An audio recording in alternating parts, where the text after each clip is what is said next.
नमस्कार दोस्तों, technical farming में आपका फिर से स्वागत है। मेरे साथ हैं गौतम नायक जी।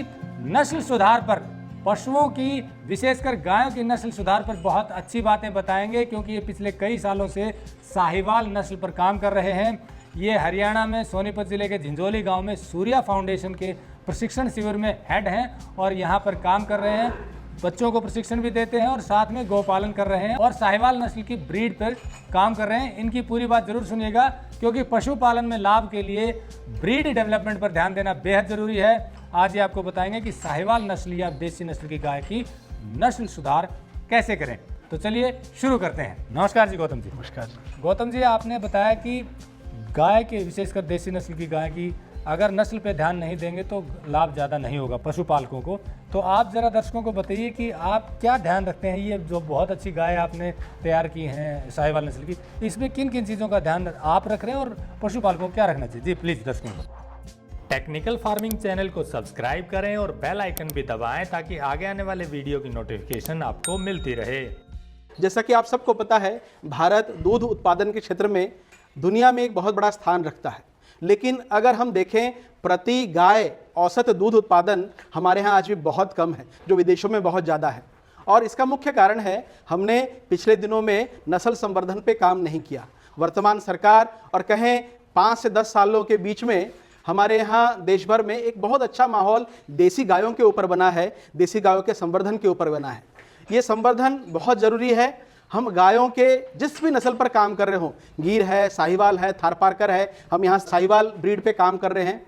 और सबसे प्रमुख इसमें बात होती है कि हम नस्ल संवर्धन के लिए उन्नत सीमन का प्रयोग करें, उन्नत सांडों के सीमन का प्रयोग करें, तो उससे जो हमारी नेक्स्ट ब्रीड आएगी वो बहुत अच्छी होगी। हम रोज का दूध जो गाय का उत्पादन है वो रिकॉर्ड मेंटेन करें और उसके आधार पर ही हम अपने नंदियों का चुनाव करके हम अच्छी ब्रीड ले सकते हैं। हम यहाँ जिन नस्लों पे काम कर रहे हैं, हमारे रोज के एक्टिविटीज़ में रोज सुबह और शाम का मिल्क रिकॉर्डिंग होता है। रोज सुबह और शाम गाय ने कितना दूध दिया, बच्चे को लेकर और बच्चे को छोड़कर, ये हम रोज रिकॉर्डिंग करते हैं। और प्रति महीना गाय ने कितना लीटर दूध दिया और उसी प्रकार एक ब्यात में उसने पूरा कितना अपने 305 दिन में दूध दिया, ये पूरा हम रिकॉर्ड रखते हैं। उसके बाद से हम ये अंदाज लगा सकते हैं कि ये गाय कितने लीटर की है, इसने अपने एक ब्यात में कितना लीटर दूध दिया है।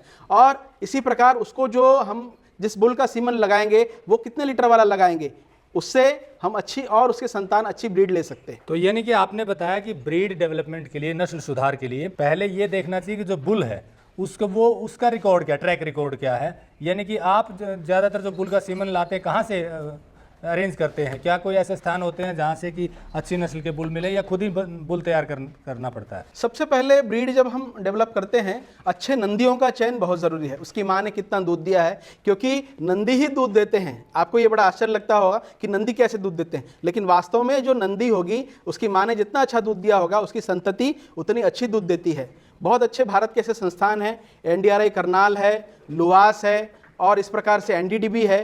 तो अच्छे अच्छे नंदियों के यहाँ पूरे रिकॉर्ड है। इनकी माँ का HLDB है, इनके माँ का, इनके पिता के, यानी कुछ ऐसे बुल हैं जिनके 7 पीढ़ियों के रिकॉर्ड है। जब भी आप ऐसे नंदियों का चयन करें, इनके स्ट्रॉ का चयन करें, सीमेंट का चयन करें, तो उनका रिकॉर्डेड ही आप बुल का चयन करें, जिनके पिछले माँ का, उनके पिता का, उनके दादी का रिकॉर्ड आपके पास हो, तो ब्रीडिंग में बहुत अच्छी सुविधा होती है। लेकिन हमने देखा है कई बार AI जब करवाते हैं किसान पशुपालक भाई, तो वो जो गांव में कोई डॉक्टर होता है, वेटनरी या कोई प्रैक्टिशनर वैसे होता है, उनसे करवा लेते हैं और उनमें कई बार धोखा हो जाता है। तो क्या ध्यान रखें जब वो इंसेमिनेट करवाएं कि वो ओरिजिनल सीमन है, उस बुल का ही है जिससे वो करवाना चाहते हैं? आजकल NDRI और NDDB के जगह जगह स्टेशन बने हुए हैं, कुछ ऑथराइज उसके डीलर हैं, उनके द्वारा ही सीमन का प्रयोग करना चाहिए। दूसरा, मेरी किसानों की एक सलाह है, आप संगठित होकर मिल करके 10, 20, 50 किसान आपस में मिल करके एक गैस सिलेंडर रखें जिसमें नाइट्रोजन भरें। आपके पास में करनाल है, हिसार है, NDDB है, यहाँ से ला करके आप खुद जिन नस्लों पर आप काम करना चाहते हैं उनके सीमन आप रखें और मिल करके एक सीमन स्टेशन आप खुद ही तैयार करें। छोटे स्तर पर ही एक छोटा सिलेंडर, बहुत महंगा नहीं आता, वो करके और अच्छी ब्रीड, क्योंकि यहाँ आजकल बाजार में नकली सीमन भी बहुत मिलता है और डॉक्टर कुछ बोलता कुछ है और लगाता कुछ है। तो आपको, क्योंकि ये पता कब चलेगा, जब आपके जो संतान आएगी, आपकी जो नस्ल आएगी, 3 साल बाद कैसे दूध देगी, उसी हिसाब से आपको पता चलता है। तो इसीलिए इस धोखाधड़ी से बचने के लिए भी आप संपर्कित जो सरकारी संस्थान है उनके सीमन का प्रयोग करें और 50 किसान मिल करके सीमन अपना स्टेशन खुद बनाएं, सीमन खुद रखें और उसका उपयोग करें। अगर बुल की बात करें तो अच्छे बुल के कैरेक्टर क्या देखने चाहिए कि बुल, क्योंकि अगर आपके पास मैं देख रहा हूँ एक बुल भी लिया हुआ है, तो कई बार एआई करने पर भी गायों को वो इंसेमिनेट नहीं हो पाता है, तो उसमें बुल की ज़रूरत पड़ती है। तो बुल अगर रखने का जो आइडिया है वो कितना फ्रूटफुल हो सकता है? देखिए, बुल रखना सामान्य किसान अगर रख सकते हैं तो बहुत अच्छा है, क्योंकि बुल एक नेचुरल सर्विस देता है। उससे गाय की जो एक उसकी प्रवृत्ति है, उसकी एक प्रकृति है, वो तो नेचुरल है, उसमें हम उसमें कोई बात नहीं कर सकते। लेकिन हमने देखा हमारी कुछ गायें जो पिछले 1-2 साल से हीट पे भी नहीं आ रही थी, लगभग 6 महीने से वो बार एआई कराने के बाद भी रुक नहीं रही थी, लेकिन हम एनडीआरआई से एक बहुत अच्छा बुल लेकर आए, उसका रिकॉर्ड पूरा है, वो देखे और उसके बाद जो वो बुल संपर्क में आया तो उसने बहुत अच्छी सर्विस दी। आज वो गाय रुकी है और आने वाले दिनों में हम ये अपेक्षा करते हैं कि बहुत अच्छा रिकॉर्ड देगी। तो अगर आपके पास 10 से अधिक गायें हैं तो आप एक बुल पालिए। वो बुल आपको ज़रूर आपके खर्चे थोड़े बढ़ाएगा, वो खाएगा, लेकिन वो उतना ही आपको बेनिफिट देगा जितना आपके हर्ड में वो बहुत अच्छे आने वाले दिनों में अच्छी संतान के लिए देता है। यानी कि आप ये कहना चाहते हैं 10 से ज़्यादा गाय हो तो आप एक बढ़िया नस्ल का बुल लेकर आएँ, जो राष्ट्रीय स्तर के संस्थान हैं उनमें बहुत अच्छे बुल, या खुद भी बहुत अच्छी जो दूध देने वाली गाय है उससे भी बछड़ा तैयार कर सकते हैं। तो इस तरह से करेंगे और उससे जो इंसेमिनेट होगा नेचुरल, उससे भी अच्छी बच्ची आएगी। एक आपने और बात करी एम्ब्रियो ट्रांसफ़र की, वो टेक्नोलॉजी अब आ रही है धीरे धीरे, उससे कम समय में बहुत अच्छी ब्रीड डेवलप होगी, वो भी ज़रा दर्शकों को बताएं कि वो टेक्नोलॉजी क्या है। देखिए, नस्ल सुधार पे जब हम काम करते हैं तो हम जानते हैं कि दूसरी पीढ़ी तीसरी पीढ़ी में बहुत अच्छी नस्ल आ सकती है। खासकर हम देसी नस्लों की जब बात करते हैं तो तीसरी पीढ़ी यानी 6 साल 7 साल भी कई बार लग जाता है, लेकिन किसान को, ब्रीडर को इतना ज़्यादा इंतज़ार आजकल लोग नहीं करते हैं। इसलिए भारत सरकार ने एक बहुत अच्छी तकनीक विकसित की है भ्रूण प्रत्यारोपण की, जिसे एम्ब्रियो ट्रांसफ़र टेक्नोलॉजी कहते हैं। इसमें एक बहुत अच्छी विधि है, बहुत अच्छे साहिवाल गाय, थारपारकर गाय, राठी गाय, गिर गाय देश भर में सीमित मात्रा में है जो बहुत अच्छा दूध उत्पादन करते हैं। ऐसी गाय अपने पूरे जीवन काल में 10 से 20 बच्चे देती है, लेकिन एक गाय जब हीट में आती है हजारों अंडे निकालती है, उसी अंडे से और एक शुक्राणु मिलता है तो एक संतति पैदा होती है। तो अब एक ब्रीडर को अपने नस्ल सुधार करने के लिए या तो 6 साल इंतजार करना पड़े, या नई टेक्नोलॉजी माध्यम से जिसको ईटीटी कहते हैं, एक अच्छी गाय उसका एम्ब्रियो लेकर के प्रयोगशाला में उसको एम्ब्रियो बनाएं और उसे किसी ऐसे गाय में डाल दें जो बहुत कम दूध उत्पादन की है, 4 लीटर 6 लीटर की ऐसी गाय के अपने गर्भाशय में वो एम्ब्रियो डाल दिया। इसके कारण से वो जो कोख मिल रही है केवल उसमें पलता है और उसके बाद जो संतति आती है उसमें बहुत अच्छे रिजल्ट आते हैं। यानी दूसरी पीढ़ी में आप 3 साल में ही अच्छी संतान का दूध ले सकते हैं अच्छी गायों के नस्ल सुधार में। और ये टेक्नोलॉजी आई है ये गौशालाओं के लिए और जहां दूध उत्पादन कम है, और मैं सकता हूं ये श्वेत क्रांति और विशेष रूप से हमारी भारतीय गायों के संवर्धन के लिए एक अभूतपूर्व कदम है। सरकारी संस्थान कई सारे, जैसे एनडीडीबी है, जैसे लाला लाजपत राय पशु चिकित्सा महाविद्यालय लुवास हिसार है, जैसे राष्ट्रीय डेयरी अनुसंधान संस्थान करनाल है, ऐसे कई संस्थाएं इस एम्ब्रियो ट्रांसफर के क्षेत्र में अब काम कर रही हैं और किसानों को इसका प्रत्यक्ष लाभ मिल रहा है। कुछ प्राइवेट संस्थाएं भी इसके काम में आगे लगी हुई हैं। ये तो होगी सीमन की बात, यानी कि बहुत अच्छी नस्ल का सीमन होगा या एम्ब्रियो होगा तो बछड़ा या बछड़ी पैदा होगा। लेकिन इसके अलावा खान पान का क्या ध्यान रखना चाहिए कि एक अच्छा बछड़ा तैयार हो? देखिए, दूध उत्पादन 2 बातों पर निर्भर करता है। एक तो आपकी ब्रीड बहुत सही हो और दूसरा उसका भोजन भी बहुत सही हो। ये दोनों में से एक भी अगर चूक हो गया तो दूध उत्पादन में कमी हो जाती है। हमारे गौशाला में बहुत अच्छी ब्रीड की गाय हैं, आप देख सकते हैं, ये बछिया है और ये नामधारी ब्लड लाइन की है। ये बहुत अच्छी ब्रीड है और हमारा इस पर भोजन भी बहुत अच्छा रहता है, तो इसलिए हमारी जो बछियाओं ने पहली ब्यात में ही 14-14 लीटर तक दूध दिया है और बहुत अच्छा इसका परफॉर्मेंस आगे आने वाले दिनों में होने वाला है। तो एक तो ब्रीड आपकी अच्छी होनी चाहिए, ब्रीड सही करें, और दूसरा आपको इसका खान पान भी, विशेष रूप से आप जो भी फीड करते हैं उसमें मिनरल मिक्सचर का प्रयोग है और वसा की मात्रा है, उसमें प्रोटीन की मात्रा है, हरे चारे का नियमित उपयोग है, नेपियर ग्रास है, और जब समय समय पर लगने वाले हरे चारे और विशेष रूप से उसको जो प्रोटीन डाइट मिलनी चाहिए वो आप ज़रूर दें।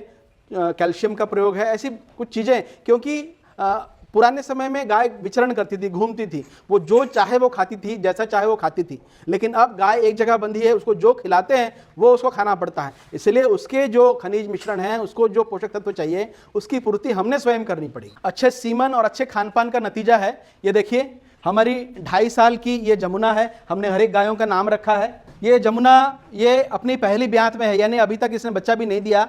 ये 6 महीने की गाभिन है और इसका शरीर देखिए। और ये देखिए हमारी गंगा है, इसने बहुत अच्छा पहली ब्यात में इसने 14 लीटर का रिकॉर्ड बनाया है। ये नामधारी ब्लड लाइन से है। और खान पान का असर और ब्रीड का असर आपको ये देखता है कि कितना अच्छा सीमन जब हम प्रयोग करते हैं और भोजन गायों का अगर सही हो तो उसका रिजल्ट भी पशुपालकों को बहुत अच्छा मिलता है। इसके अलावा हमारी सिंधु गाय है, इसने भी 20 दिन पहले ही बच्चा दिया है। ये भी बहुत अच्छे ब्लड लाइन से है। ये देखिए NDDB का ये बछिया है। और इस प्रकार ये राधा है। ये राधा को हम लेकर आए थे गंगानगर से। ये बहुत पतली दुबली थी, यहाँ आकर के हमको नहीं लग रहा था 10 लीटर से ज़्यादा दूध देगी। लेकिन खान पान का असर देखिए, इसने अपने ब्यात में 2700 किलो दूध दिया है पिछले ब्यात में, और इस साल भी बहुत अच्छा परफॉर्म कर रही है। यानी गंगानगर के विकट परिस्थितियों में भी रह करके उसने दूध उत्पादन को अपना बढ़ाया, और यहाँ आकर के हमने थोड़ा खान पान उसका सुधारा है, तो बहुत अच्छा दूध क्षमता इसकी है। इस तरह से हमारी जितनी भी गाय हैं, साहिवाल पे, हम थारपारकर पे भी काम कर रहे हैं, वो भी बहुत अच्छा उसका रिजल्ट है। और उसके आने वाले बच्चे हैं उसको भी बहुत अच्छे हैं, चाहे वो छोटे छोटे काफ है, मेल काफ है, फीमेल काफ है, वो भी बहुत अच्छे आए हैं। अंत में एक बात और है कि केवल दूध पर आश्रित नहीं रहना है। पशुपालकों को अगर पूरा लाभ लेना है तो देसी गाय जो पालन करते हैं उनके लिए गोबर गोमूत्र का पूरा उपयोग आप कैसे कर सकते हैं, हमारे यहाँ हम उसका पूरा उपयोग करते हैं। आप अपने यहाँ धूप बत्ती बनाएं। लोग आजकल बहुत प्रचलन है, लोग अगरबत्ती जलाना कम कर दिए, धूप बत्ती का प्रयोग करते हैं। तो देसी गाय के गोबर से बहुत अच्छी धूप बत्ती तैयार होती है। गोमूत्र से फिनाइल बनता है, हमारे यहाँ 300 लीटर फिनाइल हर महीना हम लोग खपत करते हैं, घरों में देते हैं, बहुत अच्छा रिजल्ट है। तो गोमूत्र से फिनाइल तैयार करें, गो अर्घ तैयार करें, और अपने घरों में दैनिक उपयोग होने वाले, जैसे हवन करते हैं तो हवन के कंडे उपले जो बनाते हैं वो बहुत लाभप्रद हैं। इसी प्रकार धूप बत्ती मैंने बताया, और फिनाइल का यूज़, यानी गोबर गोमूत्र का सही प्रयोग करने से उसको आप अपने जो डेयरी अपशिष्ट है उसमें भी आप लाभ कमा सकते हैं। दूसरी बात, आप अगर खेती करते हैं तो जीवामृत, घन जीवामृत, ऐसे कई प्रयोग जो गोबर गोमूत्र के होते हैं, यूट्यूब में ऐसे हजारों प्रयोग हैं जिसको देशी गाय के गोबर गोमूत्र से आप बनाते हैं और खेती के लिए बहुत उपयोगी है। अब हमारे यहाँ बायोगैस भी है, सारे हम गोबर इकट्ठा करके बायोगैस पे 10 क्यूबिक मीटर का घर मीटर का यहाँ बायोगैस लगा है। हमारे यहाँ जो भोजन बनता है वो बायोगैस का भी। यानी गोपालन एक ऐसी प्रक्रिया है, खेती, गाय और मनुष्य, ये तीनों एक गोल्डन ट्रायंगल है जो एक दूसरे के बिना अधूरे हैं, लेकिन ये दूसरे के संपूरक हैं। गाय को मनुष्य पालता है, वो उसके दूध की पूर्ति करता है। गाय की पूर्ति खेत से होती है जहां से उसका चारा होता है, और खेत की पूर्ति गाय करती है उसके गोबर गोमूत्र के प्रयोग से। यानी एक गोल्डन ट्रायंगल है जो एक दूसरे के पूरक हैं। और मुझे लगता है पशुपालकों को लाभ तभी हो सकता है जब दूध के साथ साथ ब्रीड पे भी काम करे, गोबर गोमूत्र पे भी काम करे। तो दोस्तों, जैसा गौतम जी ने बताया कि अच्छे गोपालन के लिए, गोपालन में लाभ लेने के लिए नस्ल सुधार पे काम करना जरूरी है। खान पान पशुओं का बहुत अच्छा होना चाहिए।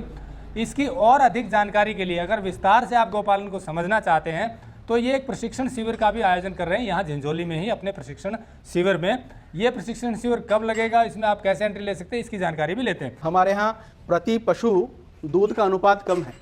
वो इसलिए है क्योंकि हम पशुपालन वैज्ञानिक ढंग से नहीं करते हैं। हम वो वैज्ञानिक विधियां सीख जाएं जिससे पशुपालन सही तरीके से हो। इसके लिए हमारे यहाँ सूर्या साधना स्थली, सूर्या फाउंडेशन के ट्रेनिंग सेंटर में, जो दिल्ली हरियाणा के बॉर्डर पर स्थित है, यहाँ हम 6 दिवसीय एक डेयरी प्रशिक्षण शिविर का आयोजन कर रहे हैं। हमारे यहाँ पास में ही राष्ट्रीय डेयरी अनुसंधान केंद्र संस्थान करनाल है, NDRI के वैज्ञानिक बहुत अच्छे एक्सपर्ट हैं। डेयरी अनुसंधान का एक बहुत बड़ा, देश का सबसे बड़ा केंद्र है। उनके वैज्ञानिक लाला लाजपत राय पशु चिकित्सा महाविद्यालय लुवास, उनके वैज्ञानिक भारतीय कृषि अनुसंधान संस्थान, इनके वैज्ञानिक, ऐसे बहुत सारे वैज्ञानिक और उन्नत पशुपालक मिलकर के 6 दिनों का यहाँ एक बहुत अच्छा प्रशिक्षण शिविर का आयोजन करने वाले हैं सूर्या फाउंडेशन की इस ट्रेनिंग में, और बहुत नॉमिनल शुल्क में, क्योंकि प्रशिक्षण का कोई शुल्क नहीं होता। हमारे यहाँ जो भोजन रहने की सुविधा है उसका लाभ लेते हुए मैं पूरे देश भर के ऐसे पशुपालकों से, उद्यमियों से आग्रह करता हूं कि आप इस वैज्ञानिक प्रबंधन को, पशुपालन की इस तकनीक को आप सीखें। भारत सरकार पशुपालन के क्षेत्र में बहुत बड़ा पैसा इन्वेस्ट कर रही है, लेकिन उसको किस प्रकार से लेना है बछड़ी बछड़ा प्रबंधन पालन कैसे करना है, एक डेयरी फार्म की शुरुआत कैसे करनी है, पशुओं में होने वाली बीमारियां और उसके रोकथाम कैसे करने हैं, पशुओं में जो समस्या आ रही है उसका निवारण कैसे करना है, वर्ष भर चारा प्रबंधन, वो चारा कैसे हम वर्ष भर उगाएं इसके लिए, और ऐसी बहुत सारी बातें हैं जिसके द्वारा हम एक वैज्ञानिक विधि से पशुपालन के नए नए तरीके सीख सकते हैं, भ्रूण प्रत्यारोपण तकनीक, और इस प्रकार से हम उसको सीख करके अपने यहाँ जा करके और वो चीज़ें हम अप्लाई कर सकते हैं। इसलिए 5-6 दिनों का ये एक प्रशिक्षण शिविर भी हम लगा रहे हैं और उसमें एक दिन हम पूरा NDRI विजिट कर रखेंगे। बहुत नॉमिनल शुल्क में हम लोग यहाँ एक कार्यक्रम कर रहे हैं। देश भर के जो पशुपालक हैं और जो एंटरप्रेन्योरशिप है, मैं उनसे आग्रह करता हूँ आप इस शिविर में ज़रूर आएँ और इसका लाभ लें। कैसे आना है, रजिस्ट्रेशन कैसे करवाना है, वो जरा बताइए, और शुल्क कितना है? जो डेयरी प्रशिक्षण शिविर है ये दिनांक 28 अप्रैल 2021 से 4 मई 2021 तक सूर्या साधना स्थली में जो दिल्ली हरियाणा के बॉर्डर पर स्थित है यहीं होगा। ये 6 दिनों का शिविर रेजिडेंशियल होगा, आवासीय होगा। आप यहीं रुकेंगे और सारे वैज्ञानिक जिनका मैंने नाम बताया, NDRI से, लुवास से, ICR से, वो आकर के आपको ट्रेनिंग देंगे। ट्रेनिंग के लास्ट में हम एक सर्टिफिकेट भी देंगे जिससे वो कोई प्रोजेक्ट रिपोर्ट बनाकर अगर बैंक में सबमिट करते हैं तो उनको लोन भी मिल सके, वो अपना एक संस्थान, अपना एक प्रोजेक्ट खड़ा कर सकते हैं। इसके लिए हम राष्ट्रीय डेयरी अनुसंधान संस्थान के सारे वैज्ञानिकों का हम यहाँ सत्र भी कराएंगे। तो इस प्रकार के हम एक प्रशिक्षण शिविर यहाँ चलाएंगे और उसका एक नॉर्मल शुल्क हमने रखा है 1000 रुपये प्रति व्यक्ति हमने रखा है, जिसका ऑनलाइन रजिस्ट्रेशन होगा। एक गूगल फॉर्म आपको डिस्क्रिप्शन पे मिलेगा, वो उस पर आप जा करके या संबंधित नंबर पे आप बात करके उस गूगल फॉर्म का मंगा सकते हैं, उसके लिंक, वो गूगल फॉर्म फिल करके आप इस शिविर में रजिस्ट्रेशन कराएं और उसके बाद समय आने पर इस शिविर में आप हिस्सा लें। तो दोस्तों, जैसा गौतम जी ने बताया, यदि आप और ज़्यादा पशुपालन की जानकारी लेना चाहते हैं तो इनके प्रशिक्षण शिविर में आ सकते हैं। सूर्या फाउंडेशन की वेबसाइट पर आपको फॉर्म मिलेगा और हमने नंबर भी दिया हो, इस पर भी संपर्क करके आप और अधिक जानकारी ले सकते हैं। खेती और पशुपालन की और अधिक जानकारी के लिए टेक्निकल फार्मिंग से जुड़े रहिए। वीडियो अच्छा लगे तो कमेंट जरूर करें, लाइक और शेयर भी कर दें ताकि हम आपके लिए और बढ़िया वीडियो लेकर आते रहें। नमस्कार, जय हिंद। अगर आपको यह वीडियो पसंद आया है तो ज्यादा से ज्यादा लाइक और शेयर जरूर करें। साथ ही चैनल को सब्सक्राइब करना ना भूलें।